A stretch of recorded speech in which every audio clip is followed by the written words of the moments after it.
সকল প্রশংসা একমাত্র আল্লাহ পাক রব্বুল আলামিনের জন্য, যার অশেষ কৃপায় আমরা এমন একটি দিনই জলসায় উপস্থিত হতে পেরেছি, যার অশেষ কৃপায় আমরা কিছু দিনই কথা, কোরআনের কথা, সুন্নাহর কথা, ইসলামী আদর্শের কথা শোনার জন্য, মানার জন্য, কাজ কাম সবকিছু বর্জন করে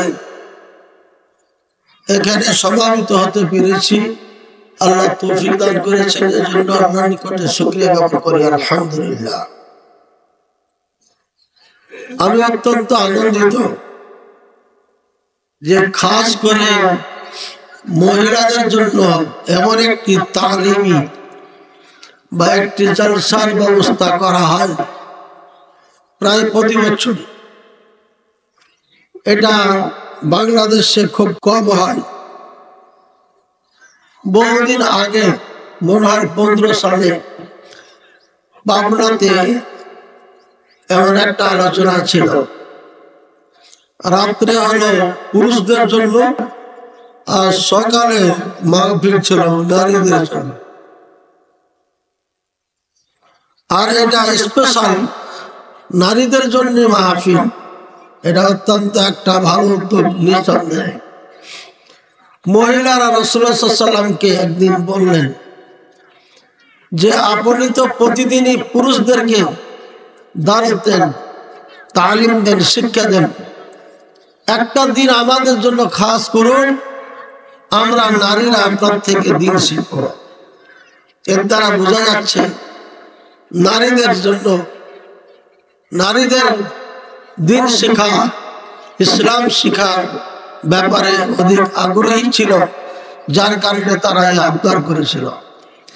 সেই একই নিয়মে আমার মনে হয় এলাকার মা বোনেরা একই আবদার করেছে যে আমাদের জন্য এমন একটা দিন হোক, মাহফিলের আয়োজন হোক, যাতে করে আমরা দিন শিখতে পারি।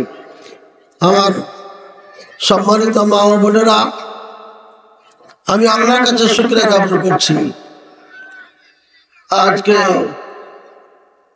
4 দিন থেকে লাগাতার মাহফিল, আপনার 20 তারিখে যেটা ছিল, আজ কত তারিখ? 22। গত বৃহস্পতিবার পাশে যে বসা ছিল এই লোকটা আমার কথা বুঝতে পারতো না, এমন অবস্থা গলার। তো ডেকে কানে কানে বলতাম। এরপরে অবস্থায় স্টেজে গেলাম। আমার সাথে যারা আছে এখনো আছে, চাপাই শহর থেকে এক ভাই, দিনী ভাই আমার সাথে ওই এলাকায় গেলে সঙ্গী হয়। উনি বললেন আপনার মাহফিলে যাওয়াই তো ঠিক না, কথাই বলতে পারবেন না। তো বললাম যাই তো, তারপর দেখা যায়। সব থেকে ভালো আলোচনা হয়েছে, মাহফিল হয়েছে ওই 20 তারিখেরটা। আল্লাহরই হুকুম, আল্লাহ করে নিয়েছেন, নেটে খুঁজলে পাবেন, বেজে দেওয়া আছে। ওই আলোচনা, ওখানে তাগুত নিয়ে আলোচনা করেছিলাম। বিষয়টি খুব জটিল কঠিন ছিল, কাজে আলোচনাটা এমনি ভালো হয়ে গেছে। এরপরে গলাটা হালকা দেখলাম ছেড়েছে। এরপরে আপনার খুতবা ছিল কালকে। খুতবার সময় ভাবলাম এটা কেমনে পার করি, মনে হয় 22 তারিখের মাহফিল করা যাবে না। খুতবায় পার হয়ে গেল, কালকে গত রাত্রের মাহফিলও পার হয়ে গেল, এটাও খুব জমজমাট ছিল। আর আল্লাহ 22 তারিখের মাহফিলে বসা এবং কয়েকটা কথা বলার সুযোগ করে দিয়েছেন, তৌফিক দিয়েছেন। এজন্য আল্লাহর কাছে আবারও শুকরিয়া জ্ঞাপন করছি, আলহামদুলিল্লাহ। ভাই আমার, এটা আল্লাহর রহমত, আল্লাহর দয়া। আল্লাহকে বলেছিলাম সেদিন চাঁপাইনবাবগঞ্জে বলেছিলাম, আজকেও আস্তে কথা বলবো না, আল্লাহ যদি চাই তাহলে 21 আর 22 তারিখের মাহফিল খুতবা হবে, আর আল্লাহ যদি না চায় তাহলে এখান থেকে এসেছে। আল্লাহ তাআলা ধীরে ধীরে ধীরে পরিষ্কার করে বলছে আলহামদুলিল্লাহ। বলেন আলহামদুলিল্লাহ, জোরে বলেন। সুতরাং বোঝা যাচ্ছে আজকের 22 তারিখের মাহফিলকে আল্লাহ চেয়েছেন, যার কারণে আল্লাহ তাআলা গলাকে আমার এখনো ঠিক রেখেছে, আগের থেকে ভালো করে দিয়েছে। বলেন আলহামদুলিল্লাহ। সুতরাং আপনারা কষ্ট করে শুনতে পারবেন। মা কি ভাই বুঝেন না কথা? কষ্ট করে শুনতে পারবেন। আমি কষ্ট করতে পারলে আপনারা পারবেন না কেন? ইনশাআল্লাহ পারবেন। এবার দেখেন মা বোনেরা, ভালো করে শুনুন। ইসলাম আসার আগে নারীদের কি অবস্থা ছিল, এখনকার মিথ্যুক ধোঁকাবাজ কিছু মানুষ আর অজ্ঞ মূর্খ কিছু মানুষ, এর মধ্যে পুরুষ আছে নারীরাও আছে, তারা চিৎকার করে বেড়াচ্ছে নারী অধিকার নিয়ে, অথচ তারা নিজেরাই তাদের স্ত্রীকে, তাদের মেয়েকে, তাদের নারীদেরকে তারা অধিকার দিতে পারে নাই। তারা অধিকার দিয়েছে কি? এই মগা পুরুষটা বাংলাদেশে থাকে আর বড় বড় কথা বলে, আর ওর স্ত্রী ওর মেয়েরা ইউরোপ আমেরিকায় থাকে, এটা কি অধিকার দেওয়া হলো? হ্যাঁ, আগেকার যুগে ইসলাম আসার আগে নারীদের অবস্থানটা কেমন ছিল এটা প্রত্যেক মা বোনকে জানা দরকার। প্রথম কাজ ছিল তাদের, কোন নারী যদি হতো কোনো ঘরে, জিন্দায় তাকে কবর দিয়ে দিত, এটা হওয়ার সাথে সাথে। তাহলে কি নারীর সম্মান ছিল কি? একটা হা হু করবেন না, সম্মান ছিল না। দ্বিতীয় নাম্বার, এই নারীর বিবাহের ক্ষেত্রে কোনো অনুমতি পারমিশন বাবা দিতেন না। টাকার বিনিময়ে আপনার একজন পুরুষের কাছে বিক্রি করে দিত, এটা বিয়ে না। আর সারা জীবনে মেয়েটাকে চাকরানির মতো ব্যবহার করত, স্ত্রীর কোনো মর্যাদা তার ছিল না। এরপরে এই নারীটা যখন স্বামী মারা যেত, তখন এই নারীর মালিক হতো তার সন্তান। যদি সৎ সন্তান হয় তাহলে পারে এই মেয়েটাকে আপনার স্ত্রী হিসাবে ব্যবহার করতে বলেন নাউজুবিল্লাহ, সৎ মা। আর যদি সে চাইতো তাহলে মাকে বিক্রি করে দিতে পারতো, মানে চাকরা। তাহলে নারীর সম্মান ছিল। সতার মা, সতার ছেলে, সতীরের ছেলে যদি একজন নারীর সাথে এমন আচরণ করে, এটা কোন নারী মেনে নিতে পারে? মানবেন? কি বলেন, মানতে পারবেন?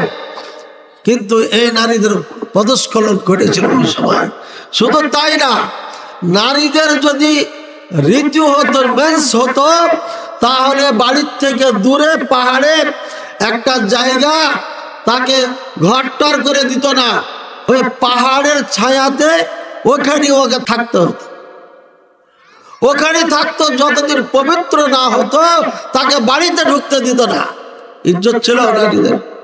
মুহাম্মদ সাল্লাল্লাহু আলাইহি ওয়াসাল্লাম আসার পরে এই জাহেলিয়াত, বর্বরতা সবকিছু আপনার দূরীভূত করে নারীদেরকে মা বানিয়ে দিয়েছেন, নারীদেরকে সব থেকে সম্মানের জায়গায় বসিয়েছেন, নারীদের অধিকার নিয়ে কথা বলেছেন।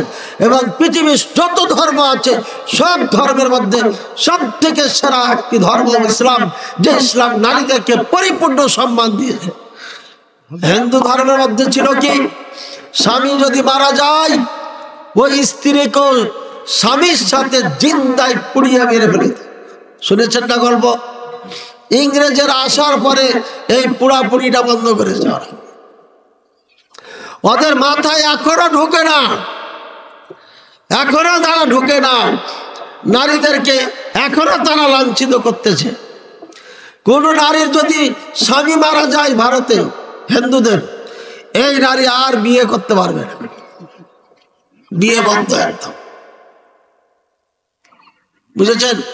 নারীর অধিকার হলো, কিন্তু ইসলাম এই অধিকার দিয়ে রেখেছে। একজন নারীকে আল্লাহু আকবার। এবার দেখেন আমি যা বললাম সত্য না মিথ্যা, কোরআন কি বলছে ভালো করে শুনুন।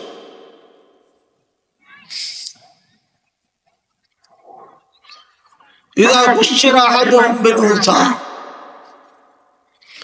যখন কোন পুরুষ স্বামীকে মেয়ে সন্তান হয়েছে এই বলে সংবাদ দেওয়া হতো, ওয়াল্লা ওয়াজহু মুসওয়াদ্দা, সাথে সাথে চেহারা তার কালো হয়ে, এই কি সংবাদ দিল। তারপরে কি করত, ওয়া কাযীম, একদম জীর্ণ শীর্ণ হয়ে যেত, লজ্জিত হয়ে যেত, মানুষের সামনে যেতে চাইতো না। ইয়াতাওয়ারা মিনাল কওমি মিন সুই মা বুশিরা বিহি, তাকে যে সংবাদ দেওয়া হয়েছিল যে তোমার মেয়ে হয়েছে, এই মেয়ে সংবাদ পাওয়ার কারণে লজ্জায় মানুষ থেকে দূরে দূরে থাকতো, দেখা করতো না, কার সাথে জনসম্মুখে আসতো না। এরপরে সে চিন্তা করতো আয়ুমসিকুহু আলা হুন, এই লাঞ্ছিত ভাবে এই বেইজ্জতির সাথে এই মেয়ে সন্তানটাকে রাখবে, আমি আদুসুহু বিতুরাব, না জিন্দায় তাকে মাটিতে দাফন করে দেবে, এর চিন্তা। তাহলে একজন নারী একজন পুরুষের জন্য, একটা পরিবারের জন্য কত লজ্জাকর ছিল। তাহলে নারীদের দাম ছিল না ছিল না? ছিল ছিল না। তাই আমার মা বোনদেরকে ভাবতে হবে, চিন্তা করতে হবে, নাস্তিক বেঈমান আর নারীবাদ, মুখে নারীবাদ লম্পটদের পাল্লায় পড়ে নিজের সন্তানের, নিজের জীবন নিয়ে ছিনিমিনি খেলবেন না, নিজের জীবন সন্তানের জীবনকে নষ্ট করবেন না। ভাইরা আমার কাছে ভিডিও আছে, একজন নারী বলছেন যে যদি স্বামী প্যারালাইসিস হয়ে বিছানায় পড়ে থাকে, তারপরে এই স্বামী হচ্ছে সম্মান, এই স্বামী হচ্ছে ইজ্জত, এই স্বামী একটা বটগাছ, যার স্বামী নাই সেই বুঝে স্বামীর কথা মর্যাদা। সুতরাং একজন নারী, আজকে সব থেকে দামি নারী হচ্ছে ওই যেই নারীর স্বামী আছে। যেই নারীর স্বামী নাই, যে মেয়ে স্বামীকে ডিভোর্স দিয়ে ঘরে বসে আছে, ওই নারীকে জিজ্ঞাসা করেন, সে বাপের কাছে ভারী, মার কাছে ভারী, ভাইয়ের কাছে ভারী, বোনের কাছে ভারী, প্রতিবেশীর কাছে ভারী, সবার কাছে সে একটা বোঝ। সুতরাং একজন নারীর সম্মান ইসলাম যেভাবে যেটা বলেছে ওইভাবে ওটা পালন করার মধ্যে সম্মান রয়েছে। ভাইয়ের আমার, একজন সাহাবী আমর রাদিয়াল্লাহু তাআলা আনহু, উনি ইসলাম কবুল করতে গেছেন। কবুল করতে যাওয়ার পর রাসূলুল্লাহ সাল্লাল্লাহু আলাইহি ওয়াসাল্লামের কাছে হাত বাড়িয়েছেন, আমি ইসলাম কবুল করব। রাসূলুল্লাহ সাল্লাল্লাহু আলাইহি ওয়াসাল্লাম হাত বাড়িয়েছেন তার হাতটি ধরার জন্য, তখন উনি হাত টেনে নিয়েছেন। তোর বলছে, কি ব্যাপার, তুমি ইসলাম কবুল করবে বলে আমার হাত চাইলা, আমি হাত বাড়াইলাম আর তুমি হাত আবার সরিয়ে নিলে কেন? বলছে, ইয়া মুহাম্মদ সাল্লাল্লাহু আলাইহি ওয়াসাল্লাম, আমি ইসলাম কবুল করব, তবে আমার একটা শর্ত আছে। কি শর্ত? আমি একটা অন্যায় করেছি, এই পাপ কি ক্ষমা হবে? বলে কি? বলে আমি সফর ছিলাম, আমার একটা মেয়ে সন্তান হয়েছিল, আমি বাড়ি আসা পর্যন্ত জানতে পারলাম মেয়েটা বড় হয়ে গিয়েছিল, কথা বলতো, আব্বা আব্বা ডাকতো, দৌড়াদৌড়ি করতো। আমি চিন্তা করলাম এই মেয়ে সমাজ যদি দেখে নাই তাহলে পরে আমার মান সম্মান চলে যাবে, কাজে একে রাখা হবে না, আমি একে মেরে ফেলে দেব। তাই আমি তাকে মাঠে নিয়ে যাই, ময়দানে নিয়ে যাওয়ার পর তাকে আমি জিন্দা দাফনাই দিই। আর ওই মেয়েটা আব্বা আব্বা বলে কাঁদছিল আর বলছিল, আব্বা আমাকে ছেড়ে দেন, আমি আর আপনার বাড়ি যাব না, আর জীবনে আপনার আমি পরিচয় দেব না। কিন্তু আমি প্রচন্ড বাবা, তার প্রতি দয়া করি নাই, মায়া করি নাই, তার চিৎকারে আমার অন্তর গলে নাই, আমি তাকে জিন্দাই মাটি দিয়ে দফন করে দিয়েছি, আমার পাপ কি ক্ষমা হবে? রাসূলুল্লাহ সাল্লাল্লাহু আলাইহি ওয়াসাল্লাম বলছেন, আল ইসলাম ইয়াহদিমু মা কানা ক্বাবলা, ইসলাম কবুল করলে পূর্বে যা করেছ ওগুলো আল্লাহ তাআলা ক্ষমা করে দিবেন। বলি সুবহানাল্লাহ। ইসলামের এমন একটা পাওয়ার, এত অন্যায় করার পর সেই ব্যক্তি যদি ইসলামে ঢুকে যায় তাহলে আল্লাহ পাক রব্বুল আলামিন তাকে ক্ষমা করে দেন। ভাইয়েরা আমার, বোনেরা আমার, ইসলাম এমন একটি ধর্ম, ইসলামে যারা আত্মসমর্পণ করবে আল্লাহ তাআলা তাদেরকে এমনিতে ক্ষমা করে দিবেন, পিছনে সব গুনাহ ক্ষমা হয়ে যাবে। আর তাওবা তাহদিমু মা কানা ক্বাবলাহা। মুসলিম আমি অন্যায় করেছি, অন্যায় পথে চলেছি, বুঝতে পারি নাই, আমি তখন বুঝতে পারলাম 22 তারিখের মাহফিল থেকে আমার অনুভূতি শক্তি ফিরে আসলো। আমি আল্লাহর কাছে তওবা করলাম, ক্ষমা চাইলাম। আল্লাহ রাসূল সাল্লাল্লাহু আলাইহি ওয়াসাল্লাম বলেন, আত-তাওবাতু তাহদিমু মা কানা ক্বাবলাহা। তওবা পূর্বের যত কিছু গুনাহ আছে সব আল্লাহ ক্ষমা করে দিবেন। বলেন সুবহানাল্লাহ। এটা দারুল কুফর। আমি এখানে বসবাস করি, সব কাফের। এখানে আযান দিতে পারি না, সালাত প্রকাশ্যে পড়তে পারি না, কুরবানি দিতে পারি না, পর্দা করে চলতে পারি না। এই মহা বিপদের মধ্যে কাটানোর পর সুযোগ পেলাম আমি এই বগুড়া শিবগঞ্জ পথ ছেড়ে দিয়ে চলে গেলাম আমি অন্য কোনো থানায়, অন্য কোনো ডিস্ট্রিক্টে যেখানে ইসলাম ফলো করতে কোনো বাধা নাই, অথবা কাফের দেশ থেকে মুসলমান দেশে চলে গেলাম যেখানে ইসলাম পালন করতে কোনো বাধা নেই। আল্লাহর জন্য যদি হিজরত হয়ে থাকে তাহলে পারে আল হিজরাতু তাহদিমু মা কানা ক্বাবলাহা। এই হিজরত পূর্বে সকল গুনাহকে মিটিয়ে দেয়, ধ্বংস করে দেয়। বলে সুবহানাল্লাহ। সুতরাং ইসলাম এমন একটি ইসলাম ধর্ম, এই ইসলাম ধর্মে বারবার একটা মানুষকে সুযোগ দেয় আল্লাহ তাআলা তাকে ক্ষমা করে জান্নাতে নেওয়ার জন্য। আমার মা বোনেরা ভালো করে বক্তব্য শুনবেন। আসিয়া রাদিয়াল্লাহু তাআলা আনহার ঘটনা আমরা সবাই জানি। وضرب الله مثلا للذين آمنوا امرأة فرعون إذ قالت رب ابن لي عندك بيتا في الجنة ونجني من فرعون وعمله ونجني من القوم الظالمين। গলা এমন একটা নিয়ামত, এটা ভালো না থাকলে পুরোটাই ভালো। কথা বলো, আরাম পাওয়া যায় না। তারপর আপনাদের জন্য আমি পুরা শক্তি দিয়ে চেষ্টা করছি যাতে আপনাদের কিছু উপকার হয়। আল্লাহ পাক রব্বুল আলামিন দুইটা উদাহরণ এক্সাম আপনার পেশ করেছেন, দুইটা এক্সাম্পল পেশ করেছেন। এক লূত আলাইহিস সালাম আর নূহ আলাইহিস সালামের স্ত্রী। ضرب الله مثلا للذين كفروا امرأة نوح وامرأة لوط كانتا تحت عبدين من عبادنا صالحين فخانتهما। দুইজন নেক বান্দার দুইটি স্ত্রী ছিল, একজন লূত একজন নূহ আলাইহিস সালাম। এই দুই নবীর স্ত্রী ছিল বেদিন, তারা নবীর কথা মানত না। আল্লাহ তাআলা বলেছেন এদেরকে, এদের নাফরমানি, এদের আপনার নবীদের বিদ্যারাচন এদেরকে নাজাত দিতে পারে নাই, এদেরকে ধ্বংস করে দিয়েছে। আর পক্ষান্তরে একজন জালেম, পৃথিবীর সব থেকে অত্যাচারী বাদশা, যার নাম ফেরাউন ছিল, ফেরাউনের স্ত্রী আসিয়া। ফেরাউনের স্ত্রী আসিয়া রাদিয়াল্লাহু তাআলা আনহা এমন মাহফিলে অংশগ্রহণ করার সুযোগ পায় না। তবে ফেরাউনকে যখন দাওয়াত দেয় মুসা হারুন আলাইহিস সালাম, তখন আসিয়া রাদিয়াল্লাহু তাআলা আনহা কান পেতে শুনছিলেন মুসা কয় কি। মুসা বলছে, ফেরাউন, যিনি তোমার রব, যিনি আসমান জমিন সবকিছুর রব, তার প্রতি তুমি ঈমান আনো। এই কথা যখন বলছিলেন, তিনি একমাত্র রব, তারই ইবাদত করতে হবে, লা ইলাহা ইল্লাল্লাহ তুমি মেনে নাও, আল্লাহ ছাড়া সত্য কোনো মাবুদ নাই, একমাত্র ইবাদতের মালিক হচ্ছেন আল্লাহ পাক রব্বুল আলামিন।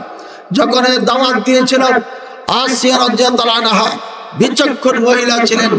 তিনি চিন্তা করলেন, কথা তো সত্য, ফিরআউন তো আমার স্বামী, তার তো এই সমস্যা, তার তো এই সমস্যা, তার তো রোগ হয়, বালা হয়, মুসিবত হয়, তাই সে যেটা বলে করতে চায় সেটা করতে পারে না, জোর জুলুম অত্যাচার করে সবকিছু ধরে রেখেছে, সুতরাং এ তো রব হতে পারে না, মুসা যা বলেছে এটাই সত্য। ঈমান এনেছে। মুসা নাকি আসিয়ার কথা ফেরাউন জানতে পারে, জানতে পারলে পারে তাকে জনসম্মুখে নিয়ে আসা হয়। নিয়ে আসার পরে তাকে অর্ডার করা হলো, আসিয়া অত্যন্ত আত্মমর্যাদাবান মেয়ে, ওর ইজ্জত আবরু খুবই দাম, সুতরাং তাকে হুমকি দাও, সতর্ক করো, ও যদি মুসার রবকে না ছেড়ে দেয় তাহলে তাকে জনসম্মুখে বস্ত্রহীন করা হবে। আসিয়া রাদিয়াল্লাহু তাআলা আনহাকে বলা হলো, তিনি সজোরে উত্তর দিলেন, ফিরআউন আর ফিরআউনের সৈনিকেরা ভালো করে শুনে নাও, পৃথিবীর সব থেকে কঠিন শাস্তি যদি আসিয়াকে দেওয়া হয় তাও আসিয়া মেনে নিতে প্রস্তুত, কিন্তু ফিরআউনের কোন অর্ডার আসিয়া মানবে না, যে অর্ডার আমার রবের বিপক্ষে চলে যায়। বলেন সুবহানাল্লাহ। ইমানি পাওয়ার দেখেন, কোন মাহফিলে অংশগ্রহণ করে নাই, কোন আলেমের ক্লাসে বসে নাই, এখনো তাওরাত সে পড়ে নাই, ফিরআউনের ঘরে তাওরাত ঢোকানোর কোনো সুযোগ নাই। একদিনের ক্লাস, একদিনের দাওয়াতে তার এই পরিবর্তন। এরপরে আসিয়া রাদিয়াল্লাহু তাআলা আনহাকে বলা হলো, একে পিটো, একে মারো, মারতে থাকো যতক্ষণ মুসার রবকে না ভুলে যাবে। মারতে আছে, মারতে মারতে মারতে তার এই গোস্তগুলো ঝরে ঝরে পড়তেছে, মারতে মারতে মারতে গায়ের চামড়াগুলো ঝরে ঝরে যখন পড়তেছে, রক্তাক্ত হয়ে গেছে। এবার শ্বাসটা কেবল যাওয়া যাওয়া অবস্থা, সহ্যের বাইরে চলে গেছে।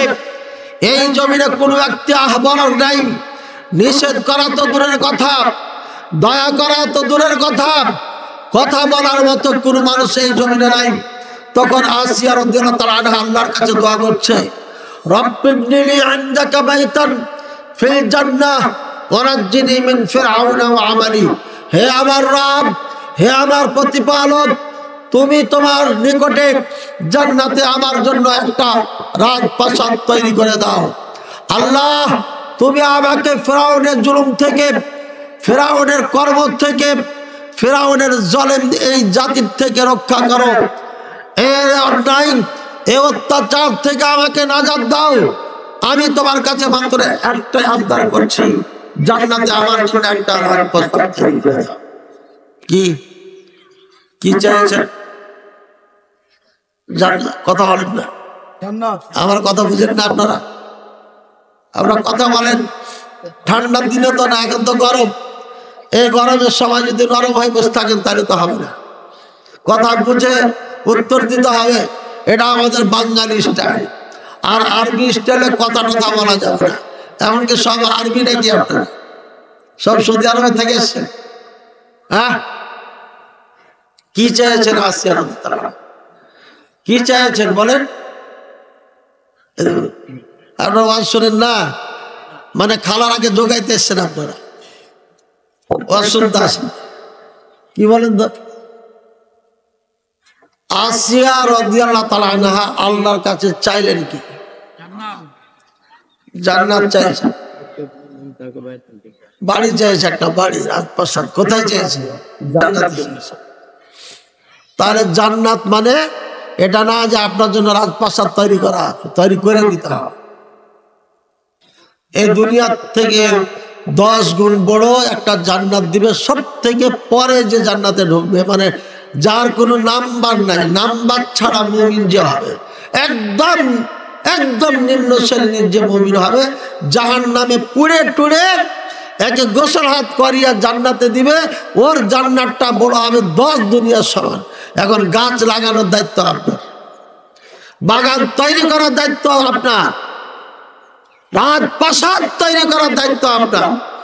আসিয়া রাদিয়াল্লাহু আনহা বললেন, আল্লাহ জান্নাতে আমার জন্য একটা রাজপ্রাসাদ তৈরি করে দাও, আর কিছু চাই না।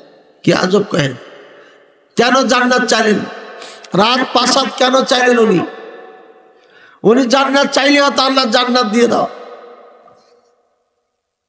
কে বলতে পারবেন? হ্যাঁ, কেউ বলতে পারবেন না। কেন রাজপ্রাসাদ চাইলেন? রাজপ্রাসাদ এই জন্য চাইলেন যে আল্লাহ তোমার জন্য আমি ফেরাউনের রাজপ্রাসাদ ত্যাগ করলাম। এই পৃথিবীর সব থেকে ডাকটের রাজা বাদশাহ হচ্ছে ফেরাউন, তার দরবারে কোনো কিছুর অভাব নাই। আমি হচ্ছি রাজরানী, অর্থাৎ আসিয়া এমন একজন পাওয়ারফুল নারী। ভালো করে মা বোনেরা শোনেন, আপনার জন্য এটা শিক্ষা, আপনার জন্য আজকের এই ওয়াজটা অত্যন্ত গুরুত্বপূর্ণ।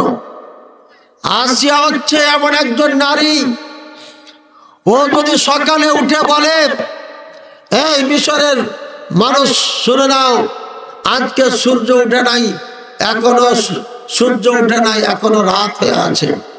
মিশরের এমন কোনো মানুষের ক্ষমতা নাই বলবে আপা অথবা ম্যাডাম যে না সূর্য তো উঠে গেছে, এই কথা বলার ক্ষমতা নেই, সাহস নেই। এমন একজন পাওয়ারফুল নারী, এমন একজন নারী, ও যেটা মুখ দিয়ে বের করবে ওই দেশের জন্য ওটা সংবিধান হয়ে যায়। ও যেটা আইন বলবে মুখ দিয়ে ওই দেশের জন্য ওটা আইন হয়ে যায়, ওটা পরিবর্তন করার ক্ষমতা কারোর নাই। ওই সময়কার সব থেকে সুন্দরী নারী, ওই সময়কার সব থেকে ধনস্থ নারী, ওই সময়কার সব থেকে বিচক্ষণ নারী। কারণ ফেরাউন যেমন তেমন মেয়েকে স্ত্রী হিসাবে গ্রহণ করে নাই। সব থেকে পাওয়ারফুল, সব থেকে সুন্দরী, সব থেকে বিচক্ষণ নারীকে স্ত্রী হিসাবে গ্রহণ করেছে। কারণ তাকে রাজত্ব চালাইতে হবে, হুজুরের নাজিরের কাজ করবে তার স্ত্রীরা। সুতরাং এমন স্ত্রী না হলে পারে রাজত্ব ধরে রাখা যাবে না। তাই সব থেকে পাওয়ারফুল নারী আসিয়া রাদিয়াল্লাহু তাআলা আনহা এই রাজপ্রাসাদ ত্যাগ করেছেন কার জন্য? আল্লাহর জন্য। কি তার অভাব ছিল যে অভাবের কারণে ফেরাউনকে বাদ দিয়া মুসার রবকে গ্রহণ করবে? সে শুধু আল্লাহকে ভয় করেছিল। ফেরাউনের 2 দিনের রাজত্ব শেষ হয়ে যাবে, এরপরে আখিরাত শুরু হবে। মৃত্যুর সময় ফেরেশতা আসবে, কবরে রাখা হবে, মুনকার নাকির আসবে, প্রশ্নের উত্তর না দিতে পারে এই কবরটা জাহান্নামের টুকরা হয়ে যাবে। জাহান্নামের বিছানা বিছিয়ে দেওয়া হবে, জাহান্নামের পোশাক পরিয়ে দেওয়া হবে। আর একটা কানা, একটা বোমা, একটা ঠসা বহারা, যে শুনে না, যে বলতে পারে না, যে চোখে দেখে না, এমন একজন ফেরেশতা আসবে, হাতে একটা হাতুড়ি থাকবে, ওই হাতুড়ি দিয়ে মারবে। এত বড় হাতুড়ি, এত ওজন, যদি জমিনে রেখে দেওয়া হয়, রাসূলুল্লাহ সাল্লাল্লাহু আলাইহি ওয়াসাল্লাম বলছেন সমস্ত মানুষ আর জিন জাতি মিলে একে উঠাতে পারবে না। বলেন সুবহানাল্লাহ। পৃথিবীর এমন কোনো পাহাড় নাই যে পাহাড়ে মারলে এই পাহাড়ের অস্তিত্ব থাকবে, সাথে সাথে ধুলায় পরিণত হয়ে যাবে। এমন এক হাতুড়ি দিয়ে এই ব্যক্তিকে মারতে থাকবে। আসিয়া রাদিয়াল্লাহু তাআলা চিন্তা করলেন, এই কবরে আমাকে যেতে হবে, এই কবরে শুধু তাই না, সাপ দেওয়া হবে। এত বিষাক্ত সাপ, পৃথিবীতে যদি একবার একটা নালা ফেলতো, একবার যদি শ্বাস নিত, তাহলে কিয়ামত পর্যন্ত তরলতা বের হতো না। এই ভয়ঙ্কর সাপ কবরে দেওয়া হবে। আর এই কবর ডাক দিয়ে বলে, আনা বাইতুত তুরাব, আমি হলাম মাটির ঘর।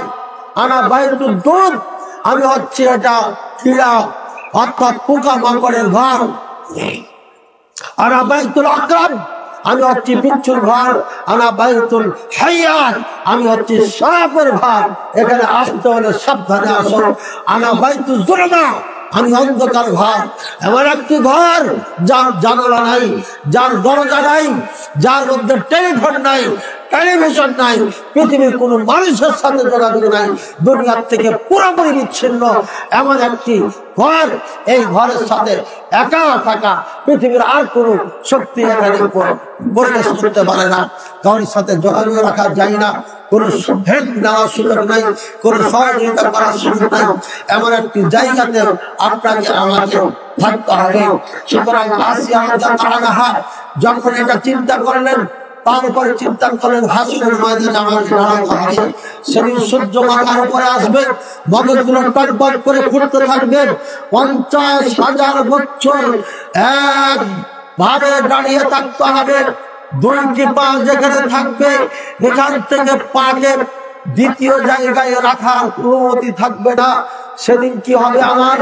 সুতরাং এরপরে শেষ নাই, কিয়ামত ময়দানে হিসাব নিকাশ যখন হবে, আসমান জমিন থাকবে না, শুধুমাত্র 3টি জিনিস থাকবে, জান্নাত থাকবে, জাহান্নাম থাকবে, পুরসিরাত থাকবে।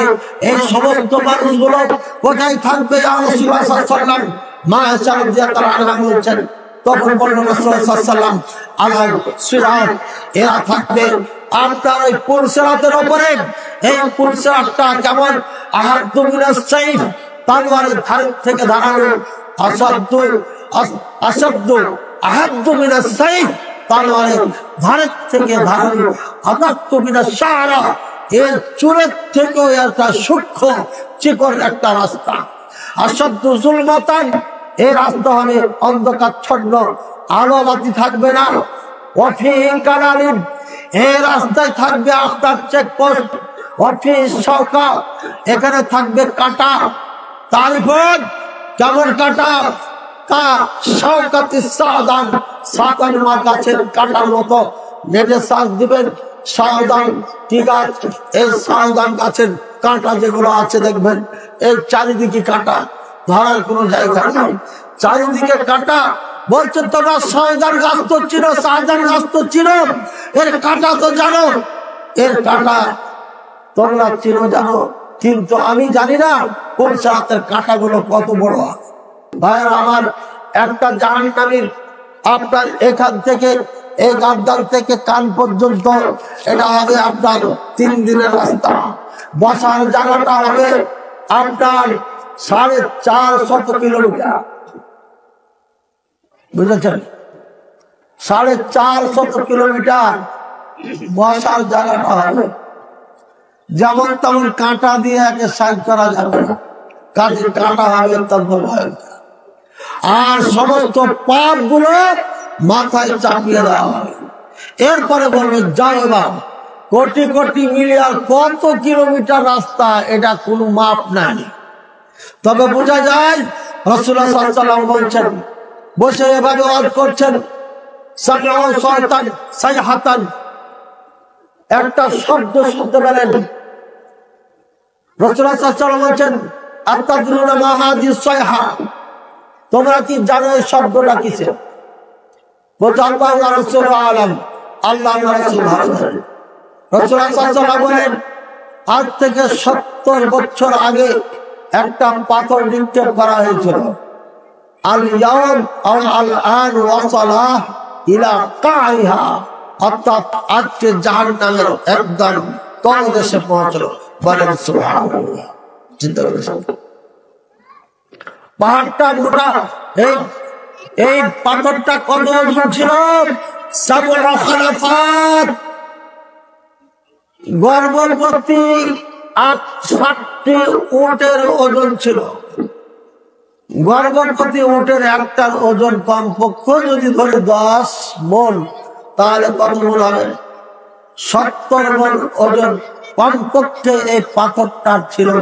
এই পাথরটা তলদেশে পৌঁছতে 70 বছর লেগেছে। বলেন সুবহানাল্লাহ।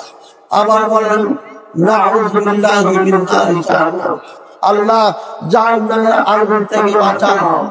রাসূলুল্লাহ সাল্লাল্লাহু আলাইহি ওয়াসাল্লাম মকবরায় বসে আছেন, কবরস্থানে। কবর খনন করা শেষ হয় নাই। আল্লাহ রাসূল সাল্লাল্লাহু আলাইহি ওয়াসাল্লাম বলেন, হে আমার সাহাবীরা, তাওয়াজু আনিন নার, জাহান্নামের আগুন থেকে আল্লাহর কাছে পানা চাও। তাওয়াজু আনিন নার, জাহান্নামের আগুন থেকে আল্লাহর কাছে পানা চাও, আশ্রয় চাও। তাওয়াজু আনিন নার, জাহান্নামের আগুন থেকে আল্লাহর কাছে পানা চাও। 3 বার বললেন ভাইয়ের আমার। তারপরে বললেন জাহান্নামের আগুন খুবই কঠিন। আল্লাহ পাক রব্বুল আলামিন বলেন সূরা মাআরিজের 11 নম্বর আয়াত, নাযাআতাল লিশ-শাওয়া, জাহান্নামের দ্বিতীয় স্তরে যাদেরকে নিক্ষেপ করা হবে, সাথে সাথে মাথা থেকে পায়ের তল পর্যন্ত চামড়াগুলো পানির মতো গলে পড়ে যাবে। বলেন নাউযুবিল্লাহ। এই কঠিন ভয়ঙ্কর আযাব শাস্তি জাহান্নামে রয়েছে। আল্লাহ রাসূল সাল্লাল্লাহু আলাইহি ওয়াসাল্লাম বলেছেন, ইয়া মাশারান নিসা, হে নারী জাতিরা, উরিদু কুন্না আকসারা কুন্না ফিন্নার, উরিদু আকসারা কুন্না ফিন্নার, আমি তোমাদের অধিকাংশ নারীদেরকে জাহান্নামে দেব। আশ্চর্য খবর, রাসূলুল্লাহ সাল্লাল্লাহু আলাইহি ওয়াসাল্লাম এই খবর দিয়েছেন, নিঃসন্দেহে এর মধ্যে কোনো সন্দেহ নাই, এটা সত্য খবর। নারীরা কেন বেশি হয়ে গেল জাহান্নামে? আল্লাহ রাসূল সাল্লাল্লাহু আলাইহি ওয়াসাল্লামকে জিজ্ঞাসা করলেন কারণ কি? তখন রাসূলুল্লাহ সাল্লাল্লাহু আলাইহি ওয়াসাল্লাম বলেছেন, ইয়াকসুরুল লা'ন, তোমরা অভিশাপ বেশি দাও। নারীদেরকে যদি স্বামী কিছু কষ্ট দিয়ে দেয়, ছেলে কষ্ট দেয়, দাদা কষ্ট দেয়, প্রতিবেশী কষ্ট দেয়, কোনো মানুষ কষ্ট দেয়, সাথে সাথে অভিশাপ দেওয়া শুরু করে না করে না? এখনকার বাপেরাও করে, এখনকার বাপেরাও করে। এখন বাপেরাও ধৈর্য হয়ে গেছে, এই বেটা খেতে দেয় না, এদের যা বেটা কথা শুনে না, এটা বেয়াদব, তার জন্য বাধ্য শুনবে। আল্লাহ হিদায়াত করুন সব বাপকে। রাসূলুল্লাহ সাল্লাল্লাহু আলাইহি ওয়াসাল্লাম নিষেধ করেছেন, মাদেরকে বলেছেন একজনকে তারা বেশি বলে, আর বাপ কি এর থেকে দূরে নাকি? যে বাপরা এইগুলো করে তারা এর ভিতরে, ওরা কম করে, নারীরা বেশি করে, এটাই পার্থক্য। তোমরা বেশি বেশি অভিশাপ করো, আর করো কি? একফুরনাল আশিক, নারীরা স্বামীর অবাধ্য হয়ে যায়, স্বামীর অবাধ্য হয়ে যায়। সময় হলে পরে আমি বলবো 10 শ্রেণীর নারী জাহান্নামে যাবে, 10 শ্রেণীর নারী জাহান্নামে যাবে। তার মধ্যে ওই নারী, যে নারী বাতাত ওয়া যাওজুহা সাখিতুন আলাইহা, ওই নারী যে রাত্রে ঘুমাইলো আর তার স্বামী তার উপরে অসন্তুষ্ট, স্বামী অসন্তুষ্ট অবস্থায় যদি নারী ঘুমায়, রাত্রি যাপন করে, তাহলে এই নারী অভিশপ্তা, এই নারী অভিশপ্তা, এই নারী জাহান্নামে যাবে। দুঃখজনক হলো সত্য, এমন কাপুরুষও আছে, মার রাগ, বাপের রাগ, বাইরের রাগ, ক্রোধ গোসা স্ত্রীর উপরে ঝাড়ে, কথায় কথায় স্ত্রীকে মারে, কথায় কথায় স্ত্রীকে ধমক দেয়, স্ত্রীর সাথে ভালো কথা মিষ্টি কথা বলে না। এই কাপুরুষ কখনো সাংসারিক ভাবে সুখী হতে পারে। স্বামী স্ত্রীর মধ্যে একটা অন্তরঙ্গ বন্ধুত্ব থাকবে। স্ত্রী মনে করবে পৃথিবীতে স্বামী ছাড়া আমার পেটের কথা বলার আর কোথাও জানে না, একটাই জায়গায়। আর স্বামী মনে করবে আমার যত কিছু আছে গোপন তথ্য সবকিছু বলার জায়গা স্ত্রী। দুইজনের মধ্যে সম্পর্ক যদি না থাকে, তাহলে পরে সংসার সুখী হবে না। আমাকে কিছুদিন আগে এক ভাই আমার বাড়িতে এসেছিলেন, সাক্ষাতে দুঃখের কথা বললেন। বিয়ে করেছে একজন তালাকপ্রাপ্ত মেয়েকে, এক সন্তানের জননী। এই মেয়েটা চুরি করতে করতে 3 তলা বাড়ি করেছে, বাপের 4 তলা বাড়ি করেছে। চুরি করতে করতে করতে করতে করতে 1,41,00,000 টাকা চুরি করে নিজের অ্যাকাউন্টে ঢুকেছে। চোরের বাচ্চা চোর। বাপ ব্যাংকে চাকরি করতে সারা জীবন চোর, চুরি করেছে, ঘুষ খেয়েছে, মেয়ে হয়েছে ওই একই ক্যাটাগরি। হারাম দিয়ে তার মাংস, হারাম দিয়ে তার রক্ত, হারাম দিয়ে পুরা বডি বানিয়েছে এই জন্মে, যার কারণে তার মেয়েটা স্বামীর টাকা চুরি করে নিজের বাড়ি বানাই, এই নারীর সংসার সুখী হবে না দুঃখী হবে? ও তো মনে করছে খুব সুখী হয়ে গিয়েছি, কিন্তু পুরুষের মায়ের কাছ তো আর জানে না। ওর বাপকে ডেকেছে, ডেকে কয়েছে, শ্বশুর আব্বা আপনার এই মেয়েকে এত টাকা দিলেন আপনি, তা আপনার দ্বিতীয় মেয়েকে কত টাকা দিয়েছেন? কইছে আমি ওই মেয়েকেও কিছু দিইনি, এই মেয়েকেও কিছু দিই। কইছে আপনি যে 3 তলা বাড়ি বানিয়ে দিলেন এই মেয়েকে? কইছে না, আমার এই মেয়েকে তো আমি বানিয়ে দিইনি, এটা তো তুমি বানিয়ে দিচ্ছ। আমি এটা জানি যে তুমি বানিয়ে দিচ্ছ, ভবিষ্যৎ আমার মেয়ের মনে করে। কইছে আরে আব্বা আপনি ভুল করতেছেন, এই যে 2-3 দিন আগে 10 লাখ টাকা আপনার মেয়েকে দিয়েছেন, 10 লাখ টাকা দিয়েছেন আপনি। আরে বাবা 10 লাখ টাকা পাবো কোথায়, আমার তার চাকরি নেই। ওর স্ত্রী কিন্তু চুপচাপ এখানে শুনতেছে আর ও শোনাচ্ছে।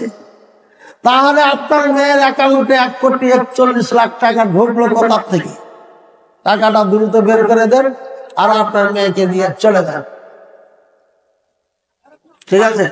এরপরে তো হাত পা ধরা তাড়াতাড়ি চেক লেখা দেয় 1,41 লক্ষ টাকার। ভাই নাকি স্বামী আমাকে আর ভাগায় না। আর বাপ কইছে তাড়াতাড়ি চেক লেখ, সংসার গেল। কথা বলছে। এরপরে তাড়াতাড়ি চেক লেখা তার হাতে দেয়, কিন্তু মাগার বেচারা বলছে না চলবে না, নিয়ে যান। 3 তলা বাড়ি হয়েছে, আপনারটা 4 তলা হয়েছে। 6 তলা বাড়ি বানিয়েছিলেন বাপ বেটি, নিয়ে চলে যান। চলে গেছে। সুখী হলো না দুঃখী হলো? আরে স্বামী ছাড়া 3 তলা বেলজিক দিয়ে ধুয়ে দিয়া পানি খায় না। তোমার যদি স্বামী না লাগে, রাজার বেটির বিয়ের দরকার কি ছিল? হ্যাঁ,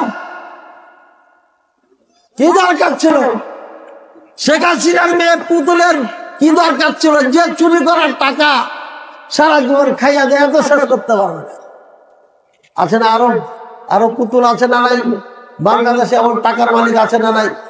হ্যাঁ, আমাকে এক ভাই বললো কালকে না কখন বললাম যে তার জাকাতি বের হয় 6 কোটি টাকা। এটা 1 নম্বর 2 নম্বর ধনী হতে পারেনি বাংলাদেশে। তারপরে জাকাত বের হয় 6 কোটি টাকা। এই লোকটার মেয়ের বিবাহ দেওয়ার দরকার আছে? হ্যাঁ, বললাম পার্কের খবর কি? বগুড়ার মেয়েদের মান সম্মান ইজ্জত সব ভবিষ্যৎ হয়ে গেছে। পার্কে কয়েকশো ধরা পড়েছে, তাদের ভিডিও করে নেটে ছেড়েছে, আছে না নাই? হ্যাঁ, এটা শিবগঞ্জ থানার না, এটা বগুড়া শহরের কথা। কার মেয়ে? এবার শুনুন ভালো করে।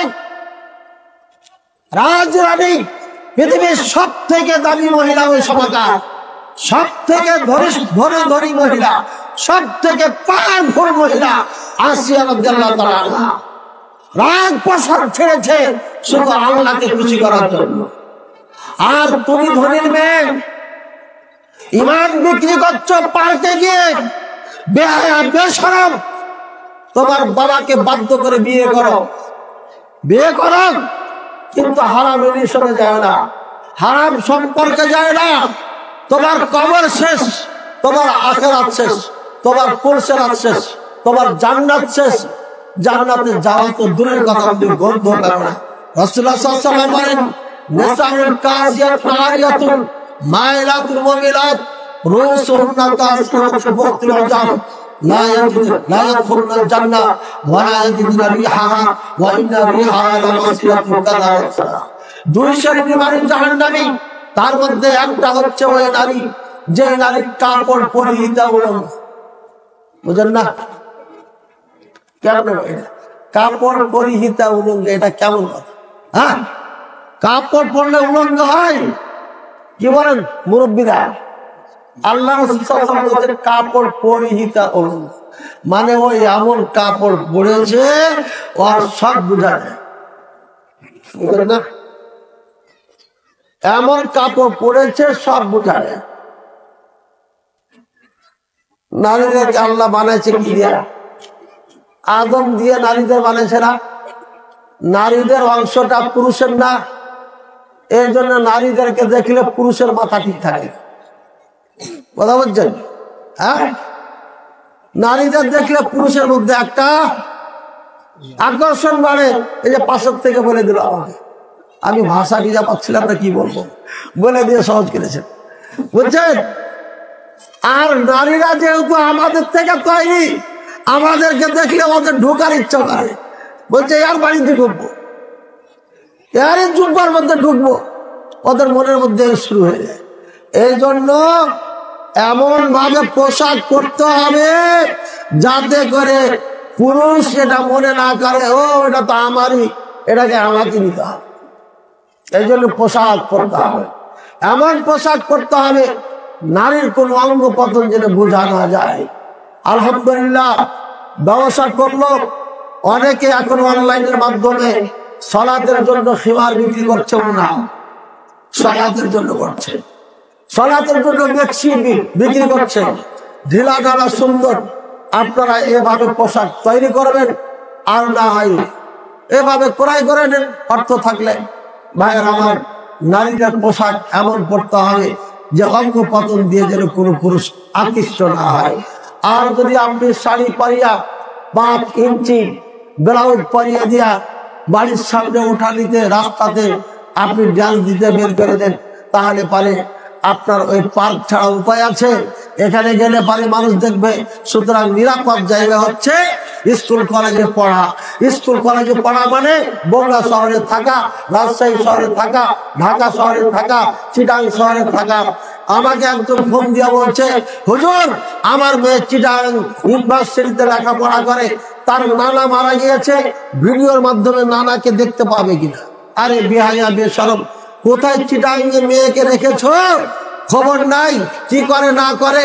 আর তুমি ভিডিও মোবাইল দিয়ে নানা মরা নানাকে দেখতে পাবে কিনা ফতোয়া দিও। বেহায়া বেশরম পুরুষ কোথাকার, তোমার লাজ লজ্জা তো নাই, তোমার ইসলামের শিক্ষা দীক্ষাও কিছু নাই। এত বেহায়া বেশরম আমরা হয়েছি, মেয়েদেরকে ছেড়ে দিয়েছে এস্টাবলিশ করার নামে। শিক্ষা দাও। আসিয়া রাদিয়াল্লাহু আনহা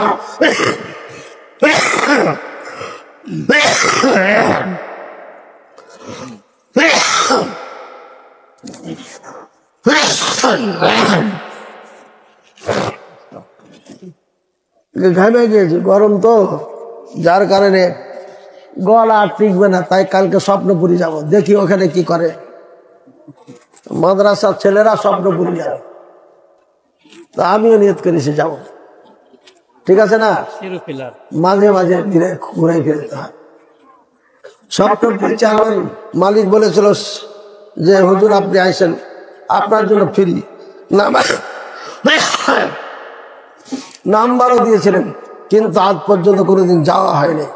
এখন নাম্বার নাই, যাব, কথা বুঝছেন। টাকা দিয়ে দেখবো, দেখি কি বানাইছে। বলেছিলাম ইসলামী কিছু বানাইবেন, আর মূর্তি মার্তি বাদ দিয়ে দেন। কিছু পরিবর্তন আসছে না, আসে নাই, আবার যদি পাওয়া যায় তাহলে বলো। বুঝেছেন না বুঝেন? আসিয়া রাদিয়াল্লাহু আনহা রাজা, রাজরানী, কালিমার জন্য, আল্লাহর জন্য এই রাজত্ব ছেড়ে দিলেন। আর আপনি কাইলা কুইলা সাঁতাল মাতাল কিচ্ছু দেখেন না। কলিমুদ্দিন সলিমুদ্দিন যাকে তাকে আপনি বন্ধু বানাইছেন। বলছে বন্ধু, এটা বন্ধু। 2002 সালে যখন আমি চাকরি করতাম বগুড়াতে, নাম বলবো না, তো এক বাড়িতে একটা ছেলে এসছে বগুড়া শহর থেকে। আমি বললাম এটা কেটা? এটা তো চিনি না, কারণ যুবক আমার সব ছাত্র। বলছে এটা হচ্ছে অমুকের মেয়ের বন্ধু, ফেসবুক দিয়া পরিচয়। ফেসবুক, ফেসবুক এর মানে কি? ফেস মানে চেহারাটা, আর বুক মানে বুক। ওর চেহারাও নিবে, বুক নিবে, এই জন্য এসছে। আরে ওর সাথে সম্পর্ক নাই, ফেসবুকে বন্ধু হয়েছে, বেড়াইতে চলে এসছে, পাঠির কাছে চলে এসছে। বেহায়া বেশরম এই বগুড়ার মানুষ।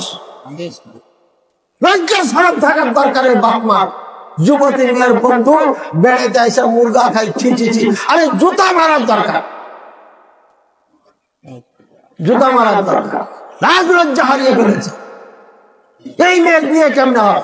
ঘুরে বেড়ায়, ঘুরে বেড়ায়, বিয়ে হয় না। ওরা দায়ের মতো, দায়ের বুঝেন তো, আরে বকরি বকরি এলাকা দায়ের বলে, বুঝলেন? স্বামী পাই না তো কি করবে? ব্যবসার লাগিয়ে যদি লাগিয়ে দিতে পারি। আমার ভাই আগে যে বক্তা ছিলেন নুমান ভাই চলে গেছেন মনে হয়।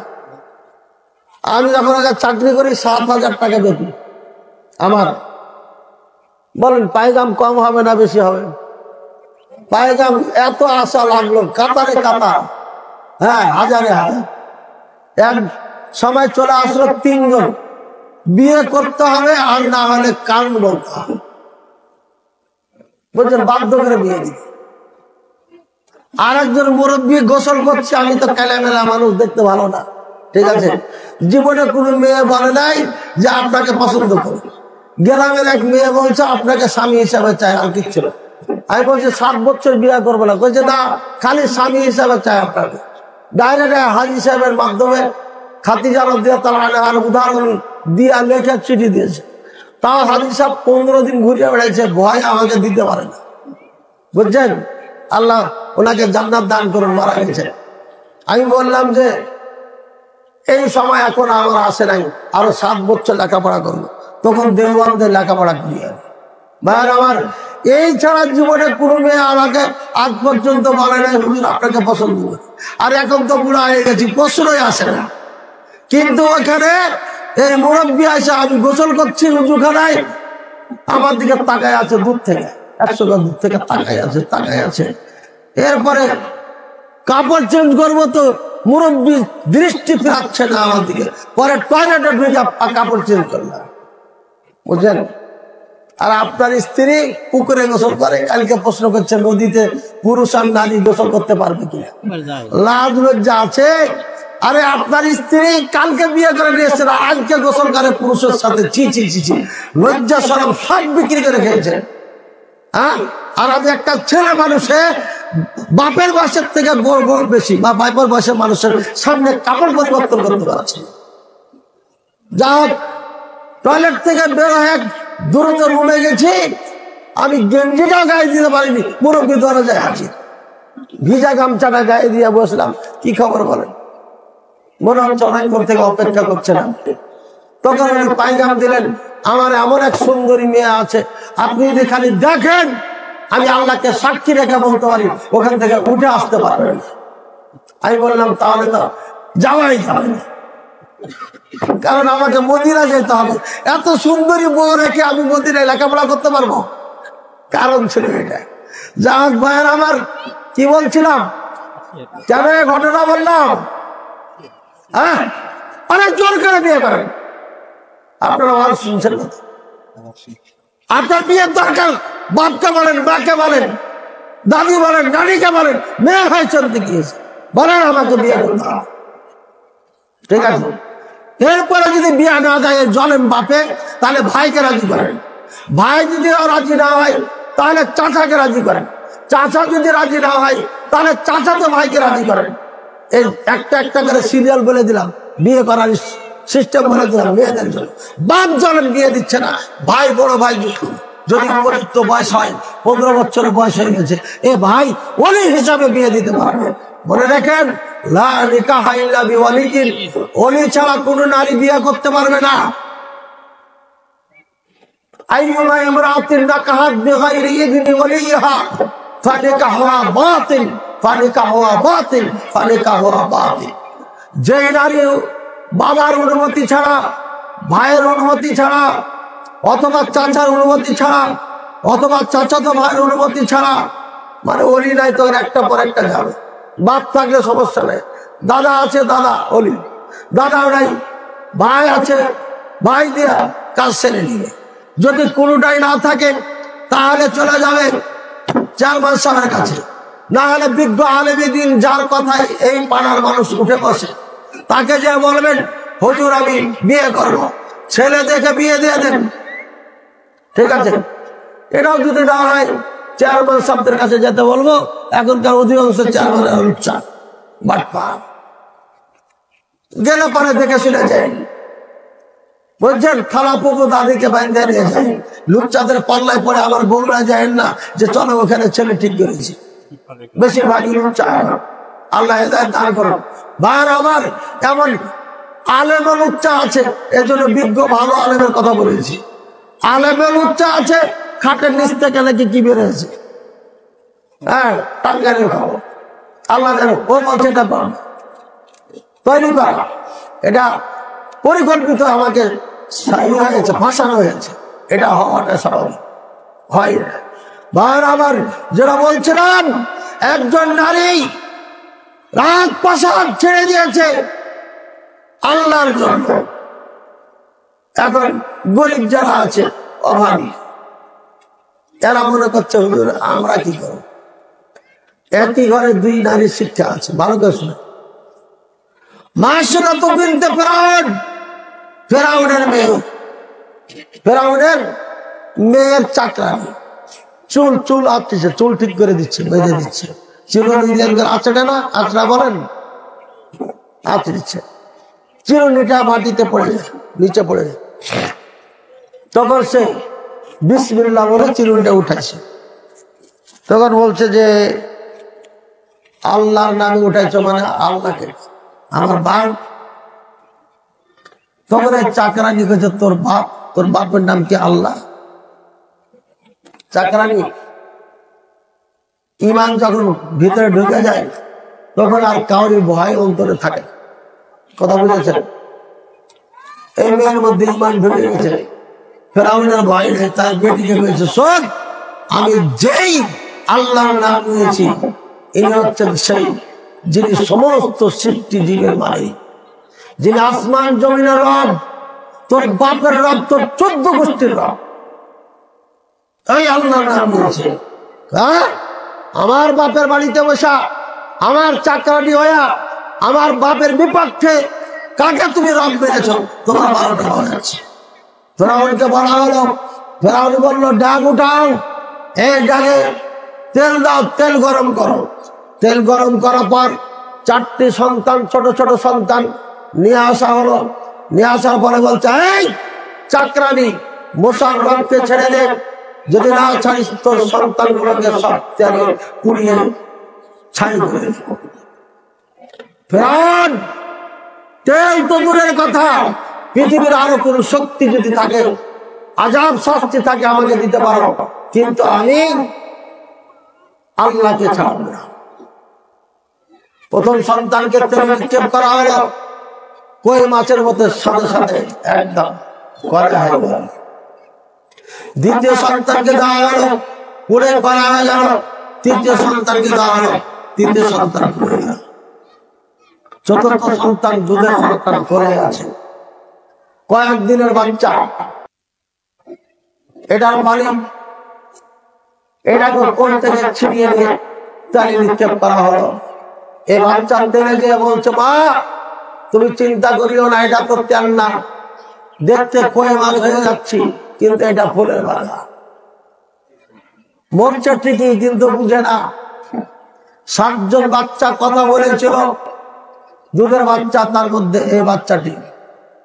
ভাইয়ের আমার, একজন চাকরানি 4টি সন্তানকে তেলে নিক্ষেপ করা হলো। মা বোনেরা ভালো করে শুনে।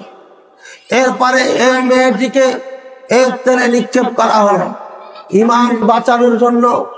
ও যদি মিথ্যায় মিথ্যায় বলতো, ঠিক আছে ফেরাউন তোমাকে মেরে নিলাম, তাহলে তাকে আর মেরে ফেলতো। এরপরে চুপে চাপে রাতারাতি কোথাও পালিয়ে গেলে পারত, কিন্তু সে এই কাজ করে নাই। আসিয়াও এই কাজ করে নাই।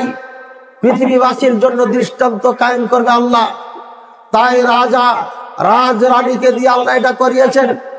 এদিকে চাকরানিকে দিয়ে আল্লাহ করিয়েছেন, যাতে কোনো চাকরা নিয়ে কথা বলতে না পারে। আমি আলোর কোলেস্টোরে চাকরি করার কারণে আমি নামাজ পড়তে পারি নাই, আমি অফিসে চাকরি করার জন্য পর্দা করতে পারি নাই, আমি ব্যাংকে চাকরি করেছি তাই ঘুষ সুদ ছাড়া তুলতে পারি নাই, আমি জালেম স্বামীর কাছে ছিলাম তাই ধর্ম পালন করতে পারি নাই। এসব অজুহাত দিয়ে কিয়ামতের ময়দানে যেন পার না পাই, তাই আল্লাহ এক্সাম তৈরি করেছে একই ঘরে রাজরানীকে দিয়ে আর চাকরানীকে দিয়ে কোন শ্রেণীর নারী যেন কোন অজুহাত দিয়ে সেদিন পার না পাই, সেদিন যেন দলিল হিসাবে হজ্জাত কায়েম করতে পারে আল্লাহ তাআলা। তাই এই ঘটনা ঘটিয়েছে। সুমাইয়া রাদিয়াল্লাহু তাআলা আনহা কালিমা পড়েছেন একজন নারী। প্রথমে তার লজ্জাস্থানে বর্ষার আঘাত করেছে, এরপরে দুই পাকে উঠে বেঁধে দিয়েছে, দুই উঠকে দুই দিকে চালিয়ে চিরে ফেড়ে মেরে ফেলেছে, কিন্তু কালিমা হারায় নাই। আর মা বোন তোমরা আজকে সামান্য দুনিয়ার জন্য 100 গ্রাম চালা চীনা বাদামের জন্য ইজ্জত কষ্ট করছো, পর পুরুষের ঘাড়ে হাত দিয়ে, কলারে হাত দিয়ে, রানে হাত দিয়ে বসে পর পুরুষকে দিয়ে তোমরা বাগানে জঙ্গলে কাটাচ্ছ। কিভাবে আল্লাহর সামনে দাঁড়াবে? একজন আদর্শ মা হওয়ার জন্য ইসলাম চর্চা করতে হবে। আমাদের পূর্বপুরুষ, আমাদের মা বোনদের, উম্মাহাতুল মুমিনদের চরিত্র আপনাদেরকে গঠন করতে হবে। আসিয়া রাদিয়াল্লাহু আনহার চরিত্র গঠন করতে হবে। মাশাআল্লাহ বিনতে ফিরাউনের চরিত্র গঠন করতে হবে। তাহলে পারে দুনিয়া আখিরাতে শান্তি হবে। এর জন্য বিবাহের ক্ষেত্রে ছেলেরা যেমন একজন দিনদার মেয়ে চয়েস করবে, মেয়েরা তেমন একজন দিনদার ছেলে চয়েস করবে। নিজে দিনদার হতে হবে, তাহলে দিনদার আল্লাহ পাত্র পাত্রী মিলিয়ে দেবে। নিজে যদি খাটাস মার্কা হয়, তাহলে খাটাস মার্কাই হবে, এতে কোনো সন্দেহ নাই। কারণ কোরআন বলে দিয়েছে খবিসের জন্য খবিসই হবে, ভালোর জন্য ভালো হবে, খারাপের জন্য খারাপই হবে। এরপরে প্রত্যেকটি জায়গাতে কোরআন সুন্নাহ অনুযায়ী কাজ করতে হবে। স্বামী স্ত্রী যখন প্রথম রাত আসবে, সেখানে কিছু নিয়ম নীতি আছে, সেটা পালন করবে। 2 রাকাত সালাত পড়বেন, দোয়া করবেন আল্লাহর কাছে কল্যাণের জন্য। এরপরে দোয়া করে তারা নিজের আদান প্রদানে যাবে। এরপরে সন্তানের জন্য আল্লাহর কাছে দোয়া করবে, নেক্সট সন্তান।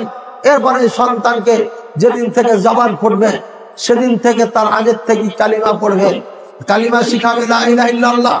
আল্লাহ কোথায় আছেন শিখাবে, আল্লাহ খায় কিনা শিখাবে, আল্লাহ পান করেন কিনা শিখাবে, আল্লাহর কি তন্দ্রা আছে, আল্লাহর কি ঘুম আছে, আল্লাহ কি দেখেন, আল্লাহ কি শুনেন, আল্লাহ সৃষ্টিকর্তা, রেজেক দাতা, যত কিছু আছে আল্লাহ সম্পর্কে এগুলো শেখাবেন। আমার পাশে একটা বই আছে, আমার ইসলাম বিষয় আকীদা ও মদিনার শিশুটি। এই বইটা প্রত্যেকটি মায়ের হাতে থাকতে হবে। এখানে আল্লাহ সম্পর্কে 91টি প্রশ্ন উত্তর আছে, রাসূলুল্লাহ সাল্লাল্লাহু আলাইহি ওয়াসাল্লামের সম্পর্কে 73টি আছে। এখানে আরকান ইসলাম আছে, আরকান ঈমান আছে। এখানে রাসূলুল্লাহ সাল্লাল্লাহু আলাইহি ওয়াসাল্লামের ছেলে কয়টি, মেয়ে কয়টি, স্ত্রী কয়টি, চাচা কয়টি, দাদার নাম সব আছে এখানে। আর এখানে কি কি কারণ ইসলাম থেকে বের হয়ে যায়, আর এখানে ইবাদতের মূল ভিত্তি কয়টি, ইসলামের মূল নীতি কয়টি, কালিমার শর্ত কয়টি, কালিমার দাবি কয়টি, কালিমার রুকুন কয়টি, সব এখানে আছে। একজন মুমিনের জন্য, একজন খাঁটি মুসলিম হওয়ার জন্য যা যা দরকার তা এখানে বইয়ে আছে। কাউরির থেকে চুরি করে নাই, বরঞ্চ কোরআন হাদিস থেকে সব আকীদা তাওহীদের নির্যাস এই কিতাবে আমি উল্লেখ করেছি। মদিনা থেকে লেখা শুরু করেছি, আর বাংলাদেশে এর লেখা সমাপ্তি হয়েছে। সুতরাং এর মধ্যে শিক্ষণীয় অনেক কিছু আছে। প্রত্যেকটি সন্তানের বক্তব্যের এটি সিলেবাস হওয়া দরকার। তিরমিজি পড়াচ্ছিলাম, ওখানে এক মহিলা এসে আয়েশা রাদিয়াল্লাহু আনহাকে জিজ্ঞাসা করছে। আয়েশা রাদিয়াল্লাহু আনহা বললেন, আনতি হারুরিয়া, তুমি কি হারুরিয়া? হারুরিয়া কাকে বলা হয় এই বইয়ের মধ্যে আছে। তিরমিজি ছাত্র বললে যে হারুরিয়া মানে কি ওস্তাদ? বললাম যে আমার বইয়ে আছে। অর্থাৎ এই বই পড়লে পারে পুরো আপনার যা জীবনে শিক্ষা দেওয়া হয় আকীদার নির্যাস এখানে আছে। আল্লাহ তাআলা আমাদের সবাইকে বুঝার প্রদান করুন। ঘরটাকে হেফাজত করবেন, স্বামীর অর্থ সম্পদ আপনার অর্থ সম্পদ, এটাকে হেফাজত করবেন। 4 আনা টাকা পয়সা হলো এটাকে হেফাজত করবেন। দুঃখে সুখে স্বামীরা হাতে উঠিয়ে দিবেন, স্বামী খুশি হবে। আমরা যা করি, আমার পকেট থেকে যা আছে এটা বের করে স্ত্রীর হাতে দিয়ে দিই, সে এটাকে বাড়াই চাড়াই, এটাকে রেখে দেয়, কাজের সময় আমি চাই দিয়ে দেয়। ভাইরা, আমার স্বামী স্ত্রীর সম্পর্ক এমন হতে হবে। স্বামী স্ত্রীর মাঝে যদি সন্দেহ থাকে, ওই সংসার কখনো সুখী হয় না। সুতরাং এমন চরিত্র গঠন করতে হবে স্বামী স্ত্রীকে, দুইজন একজন আরেকজনের প্রতি যেন কোনো সন্দেহ না থাকে। আল্লাহ তাআলা সবাইকে কবুল করুন, বরকত করুন, তৌফিক দান করুন। আমিন। ওয়া আখিরু দাওয়ানা আলহামদুলিল্লাহি রাব্বিল আলামিন। আমার মা বোনেরা, এই একটা সমাবেশ করার জন্য আসলে আপনারা জানেন অনেক টাকার প্রয়োজন আছে। এখানে প্যান্ডেল আছে, এখানে বক্তার খরচ আছে, মাইকের খরচ আছে, আনুষঙ্গিক খাওয়া দাওয়ার খরচ আছে, মেহমানদারি ইত্যাদি সব মিলে অনেক বড় অঙ্কের টাকা এখানে খরচ হয়। সুতরাং আপনারা মুক্ত হস্তে যে যা পারবেন দান করবেন। অনেক চাকরিজীবী মহিলা আছেন, আপনাদের চাকরির টাকা একটা অংশ বছর দান করবেন। আর আমার 3টি মাদ্রাসা আছে, আমার একটি মাদ্রাসা রাজশাহীতে দাওয়া পর্যন্ত চলমান, 3 জন মাদানী শিক্ষক রয়েছেন, আর বোকারি পড়ার মতো মোট 4 জন শিক্ষক আছে। মাদ্রাসাটির নাম শোনেন নাই, দারুস সুন্নাহ সালাফিয়া, কিন্তু রাজশাহীর মাটিতে বর্তমানে এটাই হচ্ছে সেরা মাদ্রাসা। আমাদের চাপার জন্য নাই, মিডিয়া নাই, যার কারণে আপনারা জানেন না। একজন হাফেজ কোরআনকে দাখের পাঁচ ছেলেকে 6 বছরে আমরা ভালো একজন আলেম বানাই দিতে পারি, ভালো একজন আলেম বানাই দিতে পারি। আমার বই গানা দেখবেন, এক কালারের বই যেটা সেটাই বিক্রি করবেন, অন্য একটা কালারের বই আছে 22 সালের আগে, ওটা দিবেন না।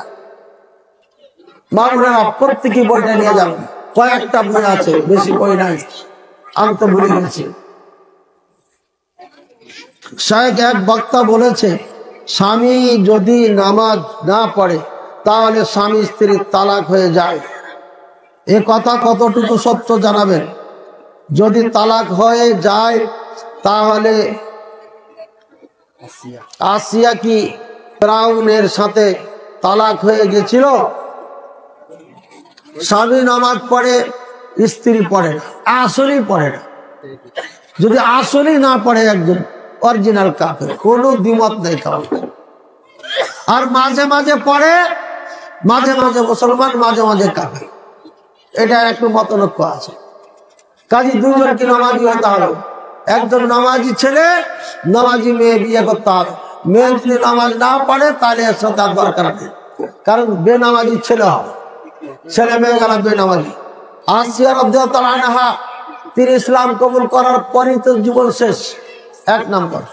2 নম্বর, তখন এই বিধান ছিল না, তখন এই বিধান ইসলামের বিধান ছিল না, মুসা আলাইহিস সালামের বিধান ছিল। এখন কমপ্লিট বিধান মুসা আলাইহিস সালামকে দেয় নাই, তখন আসিয়া রাদিয়াল্লাহু আনহা। সুতরাং ওই বিধানের কথা ওই বিধানই জানে, আমরা জানি না, ওটা দরকারই নেই। 2 নম্বর, যখনই প্রকাশ পেল আসিয়া ইসলাম কবুল করেছে, তখনই তো তাকে মেরে ফেলেছে। বুঝেছিলাম কি না? আশা করি বুঝেছি। ওখানে তালাকের প্রয়োজন নেই। আর কি প্রশ্ন আছে? মা বোনদের তো প্রশ্ন থাকার কথা। এই কিছুক্ষণ আগে একজন আমাকে ফোন দিয়েছে, তালাকের ব্যাপারে প্রশ্ন করতে চায়। এখানে প্রশ্ন নেই না, মা বোনদেরকে লেখাপড়া করেন না আপনারা? সব জান, তাহলে তো হয়। প্রশ্ন থাকলে দ্রুত লিখিত ভাবে পাঠাই দেন।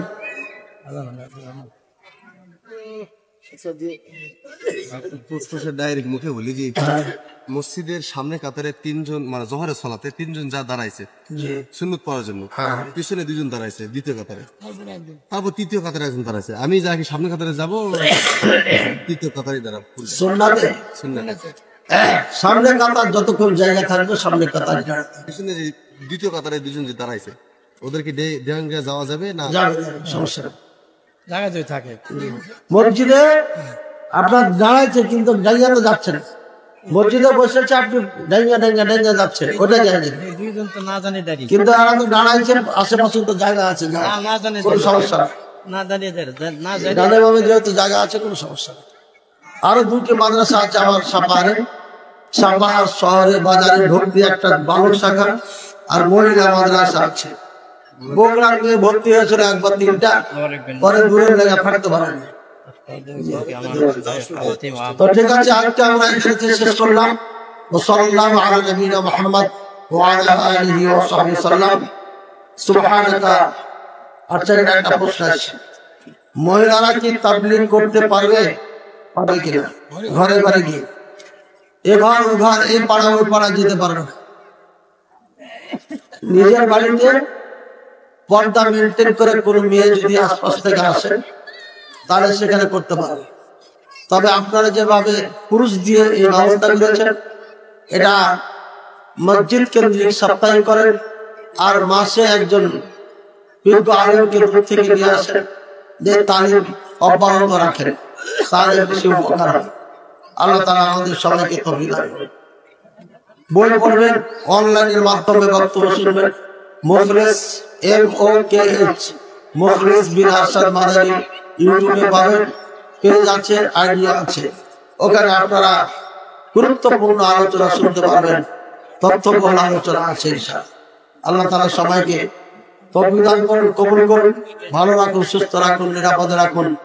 আল্লাহ তাআলা যে সমস্ত মা বোনেরা দুঃখে কষ্টে আছে, আল্লাহ তাদেরকে শান্তি ফিরিয়ে দেন। যে সমস্ত মেয়েদের বিবাহের প্রয়োজন আছে, তাদের আল্লাহ বিবাহের ব্যবস্থা করে দেন। আর ওই কোটি কোটি প্রতি একটা ভালো মেয়ে, দিনদার মেয়ে, আমলদার মেয়ে খুঁজছে, বিয়ে করে সন্তান থাকলে আপনারা দিবেন। তবে অবশ্যই ভালো হতে হবে, লোকটা কষ্ট পেয়েছে, আমার জন্য কষ্ট না। আর ও যদি কষ্ট দেয়, তাহলে আমার 12টা বাজাবো আমি।